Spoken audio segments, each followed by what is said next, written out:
Hello, my name is David Fair and I am an educator at the National Museum of the Marine Corps. Today we'll be discussing the Desert Battle Dress Uniform, or DBDU, better known as the chocolate chip uniform worn by Marines during the Gulf War. The first thing you notice when you see this uniform is its distinctive look. Take a look at this pattern. It's called camouflage. The word camouflage means to conceal or disguise. Think about something that conceals or disguises its identity. Are there any animals that disguise their identity with their natural patterns on their bodies? Here's a few you may know. A caterpillar on the branches of a tree in the forest, leopards in the grassland of the savanna, the Arctic fox in the cold tundra, or the mimic surroundings of the octopus on an ocean reef. In all these cases, the camouflage is used to blend the animal into their natural environment. The same goes for the Desert Battle dress uniform here. The military was shifting focus on where they would be fighting when this uniform was created in the 1970s and the 1980s. The shift went from jungle and tropical environments to the Middle East. The military developed and tested the pattern to duplicate the dry, arid landscapes of the southwestern United States. We may call it a chocolate chip uniform because it looks like cookie dough, but there's more to the design than what meets the eye. There are 6 colors included in the Gulf War Desert Battle Dress uniform, shown here, designed for daytime desert conditions. The uniform has a light tan base, a slightly darker green tan overlay, and 2 bands of brown. The white specks simulate rocks, and the black is meant to mimic the shadow of the pebbles on the ground, perhaps when the wearer was lying prone to the ground to blend in with their surroundings. A separate uniform for nighttime desert camouflage, seen here, was also issued to Marines during Desert Storm.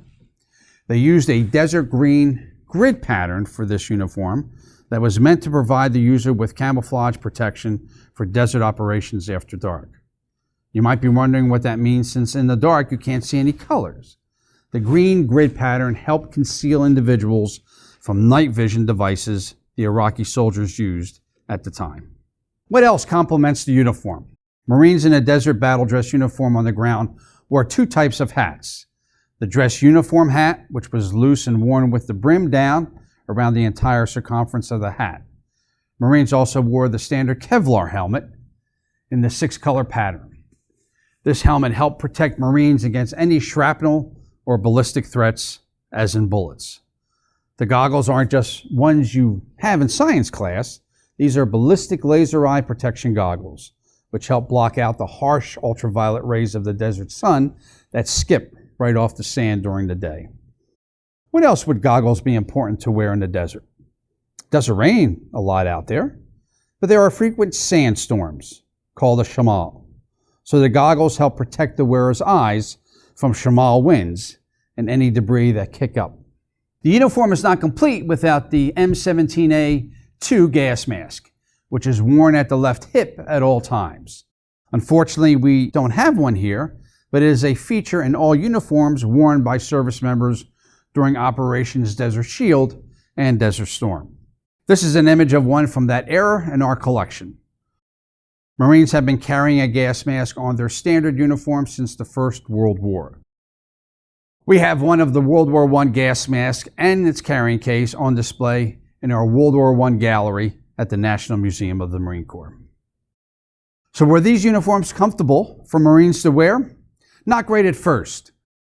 The uniforms were originally made with a 50% cotton, 50% nylon blend in the coat, trousers, and flat top bush hat.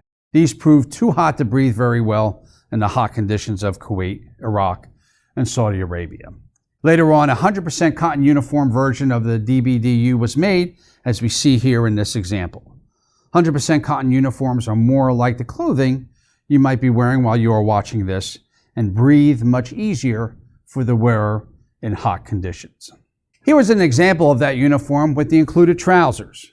A brown or green undershirt was worn beneath the uniform. Unfortunately, the problems with the uniform extended beyond how breathable they were. The uniform was meant for the mountainous, rocky conditions of the Middle East and places like Afghanistan. The stark desert sands made the wearers of this particular uniform still very visible.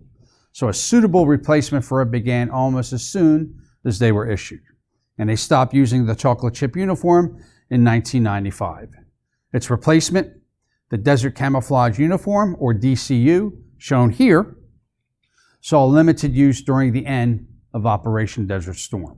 The main difference between these two uniforms are the number of colors the DBDU used, 6 colors. The DCU has only 3, dark brown, pale green, and beige. It also has a nickname, the coffee stain camouflage, but it proved a much better source of concealment in sandy desert conditions.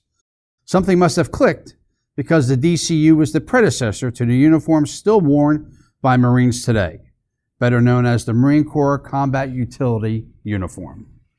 One of the main similarities in both these uniforms are the absence of any distinguishable marks or patches that you see in uniforms worn by Marines today. The only thing Marines would use to distinguish them from other branches is a stencil logo on the left breast pocket.